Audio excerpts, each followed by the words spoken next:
Bismillahirrahmanirrahim. Rabbi shrah li sadri wa yassir li amri wahlul 'uqdatam min lisani yafqahu qawli. Subhanaka la ilma lana illa ma 'allamtana innaka antal alimul hakim. Amma ba'd, qala musannifu rahimahullahu ta'ala wa nafa'ana bihi wa bi 'ulumihi fid dharain amin.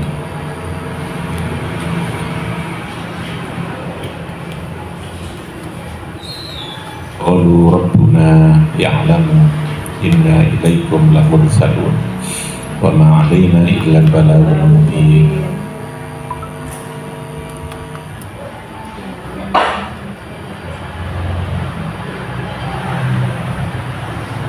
Qalu rabbuna ya'lamu, qalu berkata sapa kaum, sapa rusul, ini rusul yang berkata, Rabbuna utawi Tuhan kami ku ya'lamu, maha mengetahui, sapa Rabbuna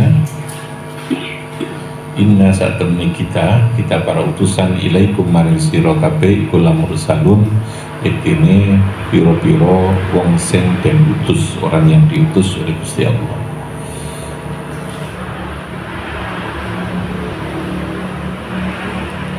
Misalnya wa ma'alaina, tugas tupoksi atau tugasnya adalah wa ma'alaina lan ora ono, maknanya manafi ora ono ing ngatasi kita para rasul illal balaghu, kecuali menyampaikan, al-mubinu sesuatu yang perlu dijelaskan, orang yang memberikan penjelasan, illal balaghul mubin, kecuali orang yang menyampaikan, al-mubinu yang memberikan penjelasan, yang memberikan penegasan, penjelasan, contoh, uraian, itu al-mubin. Jadi posisi seorang rasul itu sebatas al-balagh.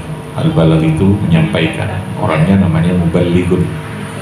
Muballigh itu orang yang menyampaikan satu tugas atau ajaran atau risalah. Muballigh. Mubin sesuatu, mubayyinun ya penjelasan, mubinun menjelaskan. Al-balagh al-mubin, orang yang memberikan penjelasan. Makanya karena posisi fungsinya seperti itu, menerima, menjelaskan, menerima, menyampaikan, menjelaskan tugasnya. Karena sekali lagi agama itu bersifat riwayatan wa naqliyatan. Agama itu bersifat riwayat. Allah menyampaikan, memberi ajaran. Ya. Jadi posisinya itu betul-betul menerima. Ya. Pemberinya atau pemberi yang memberi terhadap ajaran itu adalah Gusti Allah. Kalau dalam bahasa hukumnya Al-Hakim wallah, Asy-Syari' wallah. Jadi Allah adalah zat yang punya kewenangan, punya otoritas untuk menentukan hukum. Jadi apa yang dikehendaki Gusti Allah. Nah, apa yang dikersakkan Gusti Allah wujudnya dalam bentuk wahyu itu, wahyu kemudian disampaikan. Sampaikan itu namanya riwayatan, nakliyatan, dipindah dari Allah kepada Rasul. Maka agama bukan hasil analisa, saya katakan. Agama bukan hasil analisa, agama bukan hasil observasi, agama bukan hasil penelitian. Ya. Dia betul-betul riwayatan wa nakliyatan. Apa? Riwayatan wa nakliyatan. Bukan hasil sebuah pembahasan, bukan hasil sumber agama itu bisa. Bahwa lalu kemudian sumber pokoknya ini digali, difahami, diijtihadi, itu sebatas ijtihad. Tapi yang diijtihadi ini teko Gusti Allah, sudah dari Allah yang diterima Nabi tadi. Kita sebatas memahami, menyimpulkan, membuat satu rumusan, tapi sumbernya ini teko Gusti Allah yang betul-betul agama. Maka semua hasil ijtihad, semua hasil penafsiran yang dilakukan oleh seorang mujtahid, seorang imam itu tetap itu bersifat relatif. Yang absolut itu wahyunya. Saya bilang, yang absolut itu apa? Wahyu. Maka orang tidak boleh terikat mati-matian terhadap sebuah penafsiran. Dia bukan sesuatu yang mengikat secara pasti, secara harus. Yang mengikat itu tetap wahyunya. Wahyunya. Tapi proses pemahaman itu bisa relatif, bisa berbeda. Maka muncul lalu kemudian kemungkinan terjadi ikhtilaf. Khilafiyah, ikhtilaf itu mungkin terjadi. Karena relatif, sekali lagi relatif. Dan di dalam agama, khilafiyah atau perbedaan itu bisa sama-sama benar. Sama-sama benar. Karena konteksnya persepsi itu kan pemahaman. Ada latar belakang, ada yang namanya kondisi yang menyertai seseorang untuk memahami sesuatu itu pasti berbeda. Paham ya? Pasti berbeda. Kondisi lingkungan, konteksnya dengan apa ketika dia ditanya. Maka Imam Syafi'i saja ada 2 kaul. Seorang imam, satu imam saja bisa ada 2 kaul dalam satu masalah. Ada kaul jadid atau kaul qadim. Satu masalah itu hukumnya berbeda di kaul jadid dengan kaul qadim. Antara yang lama dengan yang baru itu masalahnya bisa berbeda. Contoh ya, apakah orang di emper masjid itu boleh itikaf apa tidak? Itu antara 2 kaul ini berbeda. Apakah mabit di Musdalifah itu wajib atau sunnah? Itu Imam Syafi'i, kaul qadim, kaul jadid itu berbeda jawabannya. Nah, itu contoh. Karena apa? Hasil ijtihad itu persepsi. Persepsi itu don, sesuatu yang memunculkan adanya apa? Perbedaan. Ini S3 ini kuliah. Steller, Esther, Dawud. Makanya yang harus kita pahami pokok itu tadi, sumber agama pokoknya adalah absolut. Wahyu itu apa? Absolut. Yang relatif itu adalah proses pemahaman. Maka di situ dimungkinkan terjadi perbedaan. Nah, persoalannya kenapa orang lalu habis-habisan dalam satu mazhab atau saat mengikuti satu pemikiran? Ya karena dia tidak paham, betul ya. Lebih ke doktrin akhirnya. Ke doktrin karena kepentingannya, kepentingan organisasi, kepentingan kelompok, kepentingan golongan, kepentingan umat. Itu memang yang paling enak ya melakukan doktrin. Awakmu wis kudu ini, yang ini itu salah gitu kan gitu. Itu yang menjadi penyebab, karena orang dibatasi ilmunya lalu menjadi penyebab menjadi intoleran. Intoleran itu tidak paham, itu kadang-kadang tidak paham bahwa di situ juga ada kebenaran, gitu lah ya. Bahwa kita berorganisasi terikat itu ya pasti harus, ya. Tetapi ketika kita mencoba memahami, kayak berorganisasi saya harus meyakini ini benar, tapi saya tidak mengatakan kamu salah, tidak. Itu pilihan kamu. Gitu. Kalau seperti itu kan tidak ada konflik, tanazu itu sudah konflik. Kalau khilaf itu masih persepsi, pemikiran, teori gitu ya. Kalau sudah tanazu itu gegeran sudah. Wala tanaza'u itu tidak boleh. Tapi kalau ikhtilaf itu memang ruangnya diperbolehkan. Karena agama itu kalau yang namanya ijtihad itu relatif. Maka sampai Nabi mengatakan, Nabi itu dawuh, idza akhta'a falahu ajran. Man ijtahada. Dan siapa yang ijtihad, fa in asaba falahu ajrani wa in akhta'a falahu ajrun wahid. Salah pun masih dikasih ganjaran. Tentu yang melakukan ijtihad harus yang punya kualifikasi, punya persyaratan, punya kemampuan, gitu lah ya. Kalau enggak kan namanya bukan ijtihad, ngawur, ya, ngawur. Ngawur itu yang menjadi salah. Wala taqfu ma laisa laka bi'ilm. Berbicara sesuatu yang tidak punya kapasitas itu berarti sesuatu yang zalim, gitu, sesuatu yang tidak benar, tidak ahlinya. Tapi kalau ahlinya lalu dia melakukan proses pemahaman, ya kok ternyata itu tidak pas indallah, ya sudah, Allah tetap berikan jalan kok, gitu ya. Di situ kan tetap ada niat, dia berpikir itu niatnya apa, ini berpikir ini apa, itu kan akan Allah yang tahu semua kan. Jadi sekali lagi yang bersifat absolut itu apa? Wahyu. Kalau penafsiran relatif apa absolut? Paham ya? Absolut itu apa? Jangan-jangan nggak paham. Apa absolut itu? Absolut itu yang sudah pasti, tidak ada ruang berbeda. Pasti benarnya. Quran itu pasti benar. Pemahamannya itu yang relatif. Apakah pendapat seorang imam itu absolut apa relatif? Relatif. Nah, untuk beristihad itu kan ada prosedur persyaratan. Semua orang kan punya, iya, tapi kan kalau nggak punya namanya kan ngawur. Kalau ngawur itu kan jadi tadi itu ngomong yang dia tidak punya kapasitas kan namanya sudah ngawur ya. Ngawur itu berarti sudah zalim, tadi saya katakan memposisikan diri tidak pada positioning yang tepat, tidak salah, bukan bidangnya. Masing-masing itu kan ada bidangnya. Pertanian ada ahli pertanian, teknologi ada ahli teknologi, sains ada sendiri, ahli hukum ada sendiri, gitu ya. Ahli agama ada sendiri, itu wilayahnya sudah fardu kifayah. Fardu kifayah. Yang rumit itu kan orang yang bukan pada bidangnya pura-pura masuk di wilayah itu, lalu mengabsolutkan diri, itu yang jadi masalah.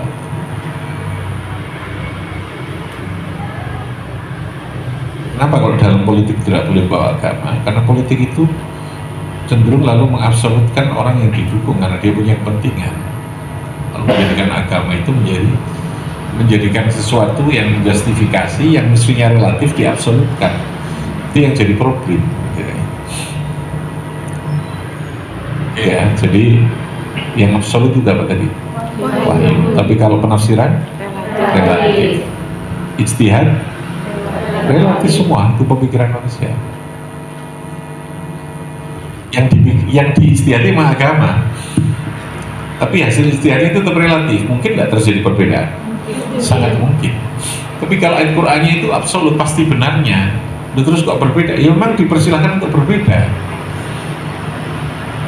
karena ada ruang fleksibilitas. Perbedaan itu yang dalam bahasa agama rahmatun lil ummah, itu fleksibilitas.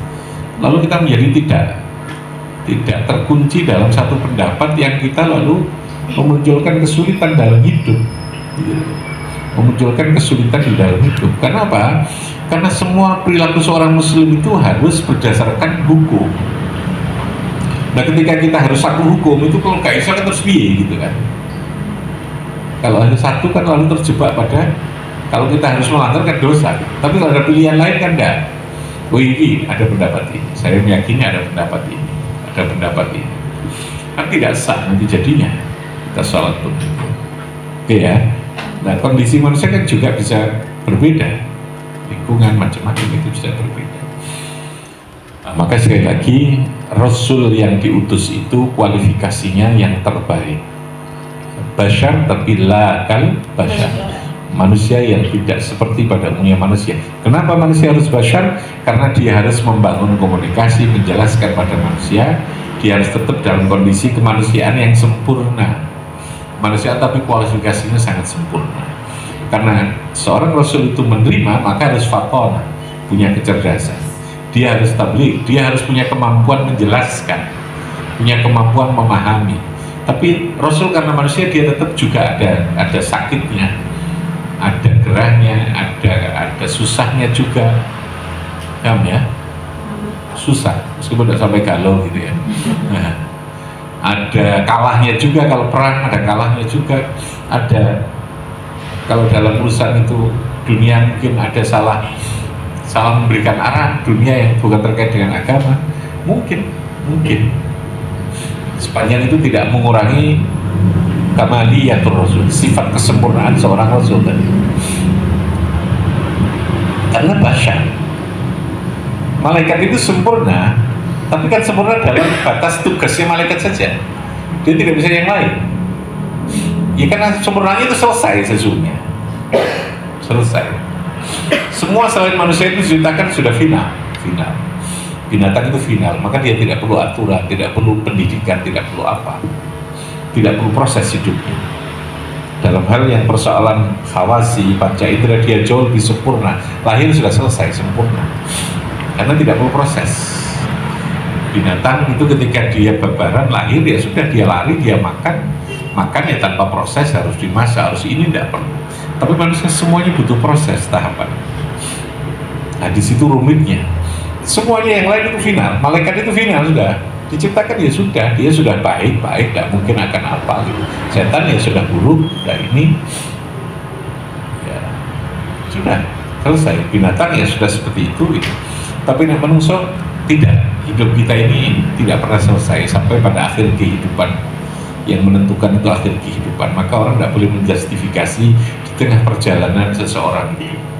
Yang boleh itu mewaspadai terus, kita hati-hati, takut, jogo awak, karena kita tidak tahu misteri perjalanan sampai di mana, berapa kilometer kita berjalan, kita tidak tahu. Maka di tengah kilometer berapapun tetap menjaga, karena ujung akhir itulah yang menentukan segalanya. Paham ya? Nah, itu perlu agama tadi. Agama sifatnya apa tadi? Riwayatan apa? Riwayatan wa naqliyatan. Relatif. Apa absolut yang relatif itu adalah pemikiran dan Nabi itu adalah menerima mursalun rusul tadi. Jadi kalau ditanya kenapa? Nah, itu kalau ditarik dalam logika pendidikan, saya katakan kemarin, kenapa harus seorang manusia? Karena harus ada konektivitas, ada ketersambungan, ada sinyal yang sama, ada perasaan yang sama gitu. Maka semua harus masuk pada dunia orang yang kita ajak ngomong yang hebat itu ketika dia bisa masuk pada dunia orang yang sejak kita ajak ngomong mukhotobnya. Kalau kebijakan itu ya bikin kebijakan yang kebijakan itu klik masuk dengan kondisi orang. Jangan dipaksa orang itu sepenuhnya masuk pada kita. Merubah itu boleh, tapi harus tetap dalam batas membetulkan potensi yang dia punya gitu ya. Jadi kalau umumnya hari kemarin kita hanya 2, anak ini sebenarnya potensinya 5, nah kita rubah engine ke 5 itu boleh, tapi tetap pada kapasitas dia, supaya tidak menjadi, karena prinsip agama itu kan adamul kharaj, adamul masyaqqat. Adamul kharaj itu tidak boleh ada situasi yang menjadikan mereka merasa tertekan, terpresur gitu, dalam kondisi yang terkunci gitu. Adamul masyaqqat tidak boleh ada beban, tidak boleh ada kehidupan yang beban, itu tidak boleh. Nah, kata kuncinya menghilangkan saja itu tadi, berbeda, pahami manusia. Kalau Anda memahami, maka Anda akan bisa melakukan sesuatu yang semua orang akan merasa enjoy. Tapi kalau Anda tidak pahami, pasti akan ada unsur paksaan. Ya, saya logikanya ya. Sebenarnya sederhana, urut saja. Orang itu semuanya harus tetap dalam batas kemanusiaan dulu. Tetap jadilah manusia. Manusia itu apa? Ada potensi salah, ada potensi galau. Manusia itu fitrahnya apa? Ada potensi capek, ada potensi, ada keterbatasan, ada perbedaan potensi. Pahami dulu manusia semua. Oke, setelah itu kemudian kita, supaya apa yang kita lakukan, karena Anda harus mengambil keputusan hidup ini. Kita punya anak kita harus ada keputusan. Paham ya? Maka Anda ketika harus mengambil keputusan kepada anak, kepada seorang suami, kepada seorang istri, maka pahami, istrimu itu manusia. Dia juga ada kesalahan, juga mungkin ada perasaan capek, ada perasaan, pahami itu betul-betul manusia. Dia bukan malaikat yang tidak mungkin salah, yang tidak mungkin ini, gitu ya. Setelah itu kemudian lakukan segala sesuatu berdasarkan apa yang Anda pahami itu pasti semuanya akan menjadi happy, akan menjadi ringan, akan menjadi enjoy. Berarti itu karena kita tidak pernah memaklumkan iki wayahe wong koyo ngene kok dikei kegiatan kayak gini, iki wong kayak gini kok dikongkon gini, nggak nyambung jadinya dengan situasi. Itu namanya tidak ada proses pemahaman. Jadinya berat apa tidak? Anak yang mesti waktu istirahat kita paksa dia untuk sesuatu yang mestinya bukan wajib kita wajibkan. Ayo, semuanya harus wajib tani malam. Menurut saya itu pembebanan. Karena agama saja sholat tahajud itu tidak wajib, sunnah. Ada yang lebih wajib dari itu yang harus dijaga. Jangan sampai sunnah ini memahjub yang wajib. Bukan tidak baik sholat itu, tapi kalau itu lalu dipaksakan menjadi sesuatu yang wajib, sunnah itu menjadi wajib ya. Urutannya ya, harus konsentrasi. Yang sunnah tadi apa? Sholat apa? Suatu. Sholat apa? Tahajud. Oke. Sholat tahajud hukumnya apa? Sunnah. Ketika kita paksakan menjadi kebijakan di pondok, di institusi itu, sholat tahajud diwajibkan. Kira-kira menjadi beban tidak? Beban. Kenapa kita maksakan? Seringkali orang yang maksa itu karena merasa ben pondokku diarani pondok sing hebat. Nafsu lagi kan? Nafsu apa karena hukum? Nafsu. Nabi saja tidak mewajibkan, agama saja tidak mewajibkan. Yang justru wajib itu adalah belajarnya. Karena kalau kita paksakan dia untuk tahajud, pasti akan termahjub. Wajib pagi sholat. Yang wajib itu sholat fardunya pagi itu. Bahwa lalu ada anak dengan kondisi yang dia merasa enjoy, merasa kuat untuk bangun sendiri mau kok. Paling banter mestinya di list gitu kan. Ayo siapa yang mau bangun malam kita bangunkan. Kan itu yang paling fair. Ya, yang punya kamar sendiri karena dia sudah mengukur dirinya.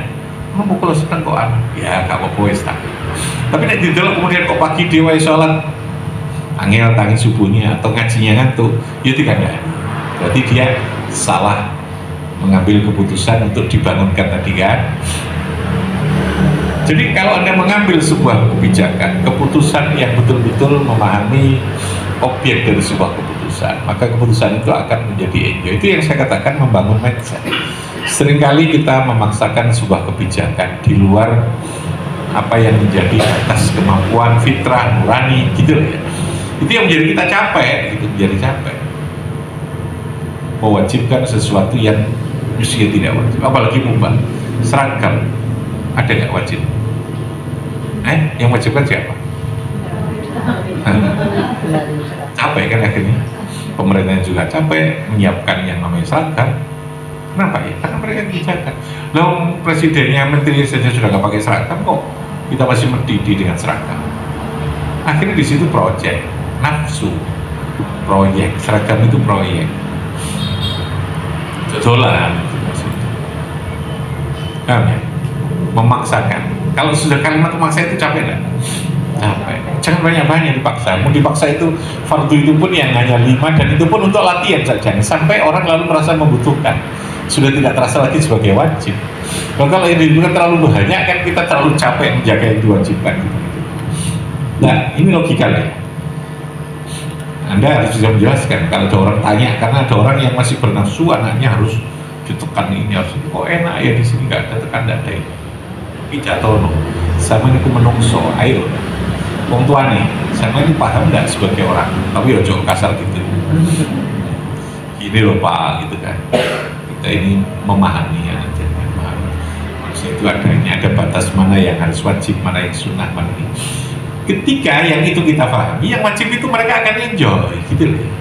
Mengapa yang wajib itu mereka lalu tidak mau, yang mestinya sekolah mereka tidak mau berangkat, ngaji tidak mau berangkat, karena ada banyak hal yang mubah yang kita wajibkan.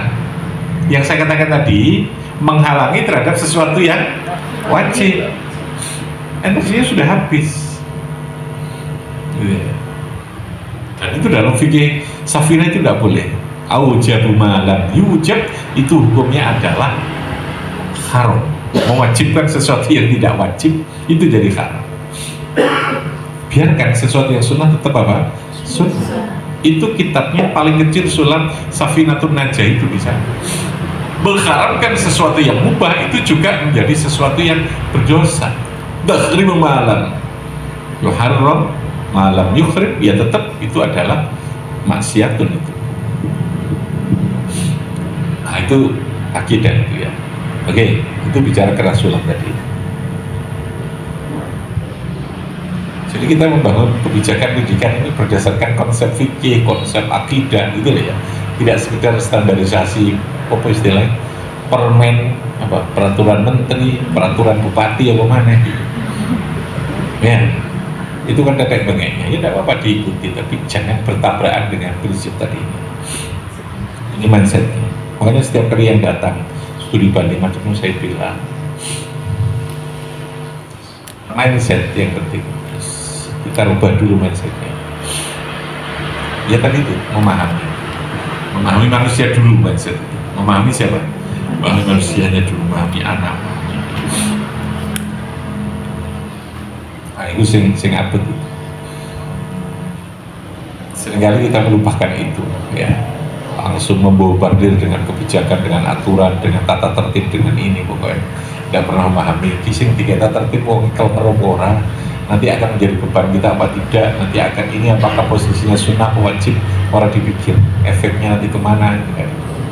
Bifa'ana bibarakatihim wa dinal husna bi hurmatihim wa mitana fi tariqatihim.